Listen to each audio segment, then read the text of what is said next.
At that time, Jesus exclaimed, I give praise to you, Father, Lord of heaven and earth, for although you have hidden these things from the learned and the wise, you have revealed them to little ones. Yes, Father, such has been your gracious will. All things have been handed over to me by my Father. No one knows the Son except the Father, and no one knows the Father except the Son, and anyone to whom the Son wishes to reveal him. Come to me, all you who labor and are burdened, and I will give you rest. Take my yoke upon you and learn from me, for I am meek and humble of heart, and you will find rest for yourselves. For my yoke is easy, and my burden light. Everybody knows again what a yoke is. It's a harness or device that's put around animals' necks, and typically, well, I guess you could have as many as you want, but at least what I remember, we had 2 horses, so we had a two-hole jobby. Anyway, so what people believe happened at the time of Jesus is that they would put one wise ox or one wise donkey in one side, and then a greenhorn ox or a greenhorn donkey on the other side. And the wizened animal was to help teach the other one how to do one's part in carrying the load. And so it doesn't say this, but I like to picture Jesus in one hole and me or any of us in the other hole. And Jesus is saying, let me help you. And that's where being childlike comes in. Because according to the way many of us were raised, the old line about pull yourself up by your bootstraps, which is an image that I never could understand. How do you pull yourself up by your bootstraps? But anyway, this whole idea of not being independent, but being isolated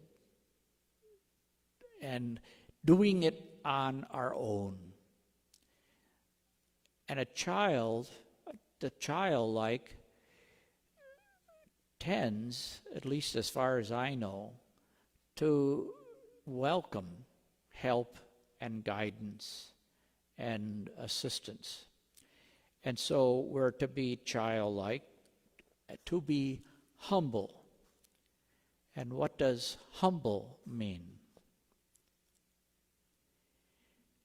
But to see ourselves as we truly are. We don't pick up a hand of common dirt and say, oh, it's gold. No, we face the truth. It's dirt. Might be a nugget of gold in there someplace. So, us adults, I think, have been brained to some degree to say to Jesus, excuse me, I can handle this on my own, okay? So step aside, will you? And watch. You will see how I do this. And that puts us among the wise and the learned, because we just don't get it. Why would we resist assistance? Why would we not allow Jesus to help us? And what I like to believe is that as Jesus begins to help us carry the load, we experience that not only is the burden becoming more manageable, but that we're doing far less than Jesus is. And so he's saying, yeah, my yoke is easy and my burden is light.